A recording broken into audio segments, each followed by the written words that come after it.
Les dés d'Adam. Chapitre 2. Le démasqué. Il partagea un message sur ses réseaux sociaux disant qu'il vient de sortir d'un accident d'alcool, mais que maintenant, il a une cicatrice et qu'il allait bien. Il partageait encore tout cela une deuxième fois sur les réseaux, dans l'espoir qu'une personne compatissante viendrait quand même prendre des nouvelles. Avec surprise, il entendit la sonnerie de notification, et il vit que c'était John Nathan. « J'arrive, je suis à côté de chez toi. » Surpris, il commença à ranger aussi vite que possible ses déchets jetés par terre et à ranger tout ce qu'il pouvait. Mais à peine quelques minutes plus tard, on toqua à la porte. « Hey, salut, c'est moi. Tu vas bien? » Adam ouvrit la porte et le prit dans ses bras.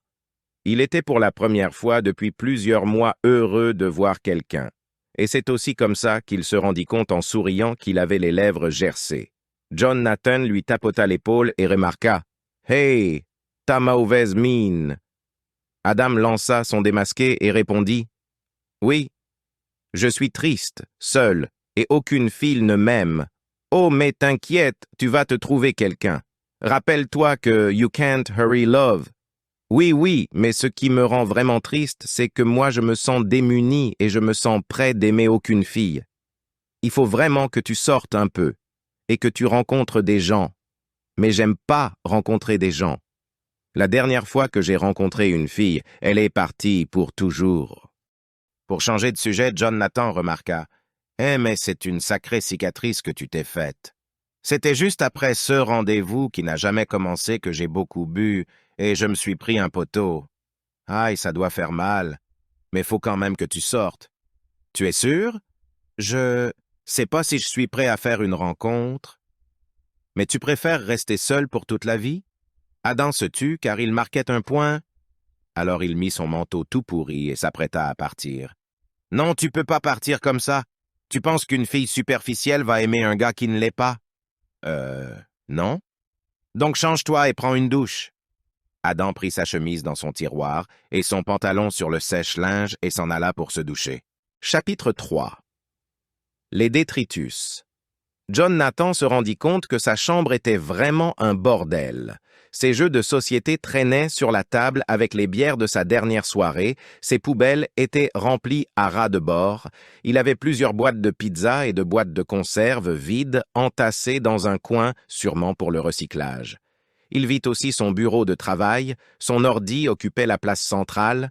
Autour, il n'y avait pas que 2 verres, des chips et toutes sortes de détritus. Il y avait aussi un carnet bleu écrit « Carnet de bord » pour nautisme sur radeau. John Nathan se prit d'une curiosité sans limite. En écoutant le son de la douche, il décida d'ouvrir le carnet « Fille 1 ». Elle s'appelait Léa et qu'elle avait un beau corps, et comme je la regardais beaucoup, un jour pendant la classe, elle se retourna et me demanda « Excuse-moi, j'ai une question? Tu ne serais pas amoureux de moi? » Je me suis senti coupable de la trouver belle, alors j'ai honnêtement répondu « oui, bah, je suis désolé de te dire ça, mais je n'ai aucun sentiment pour toi. Je ne raconterai pas le reste car j'ai trop honte. En tout cas, j'ai appris de mes erreurs. Si j'aime une fille, il faut que je ne la regarde pas. Fille 2. Elle s'appelait Delphine. C'était la seule fille qui avait pitié de moi et qui prenait soin de moi au collège. Quand j'étais triste, je pouvais tout lui raconter, même si c'est dommage qu'elle parte l'année prochaine au lycée. Alors j'ai décidé de lui avouer mes sentiments. « Salut Delphine, est-ce que je peux te parler ?» Elle répondit « Oui, bien sûr. Je voulais te dire que, je t'aime. Est-ce que tu voudrais sortir avec moi? » Je vais y réfléchir. Et après, elle n'a cherché qu'à m'éviter pendant le mois restant. Conclusion. Quand j'aime une fille, je dois lui dire que je ne l'aime pas. Fille 3. Aurore était une superbe personne. Il ne fallait pas que je la drague ni que je l'aime.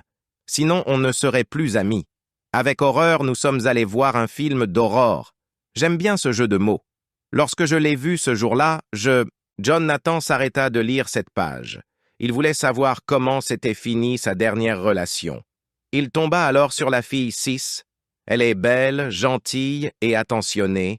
Elle acceptait souvent de faire des sorties amicales et m'envoyait souvent des photos de ses robes pour savoir si j'aimais la couleur, mais un jour elle ne me parlait plus, j'ai beau lui envoyer plein de messages, elle ne répondait plus, c'était fini. Elle avait sûrement trouvé quelqu'un d'autre. Quelqu'un qui la rendrait heureuse plus souvent, quelqu'un qui serait charmant, mais surtout un gars qui la mériterait vraiment. Moi, je n'ai rien de tout ça, et je n'ai même pas eu le courage de lui dire que je l'aimais. C'est sûr qu'elle est déçue de moi. Mais de toute façon, son prénom fait partie des plus jolis, car elle s'appelle. Soudain, la porte de la salle de bain s'ouvrit. John Nathan referma le carnet et s'assit rapidement dans le canapé comme si de rien n'était. Mais heureusement, Adam n'avait rien vu. John Nathan comprenait beaucoup mieux l'état végétatif de son ami, qui par le passé gardait encore du positif. Adam lui demanda « Tu veux qu'on se fasse un truc ?»« Oui, pourquoi pas un resto. Il est midi passé. »« Allez, répondit Adam.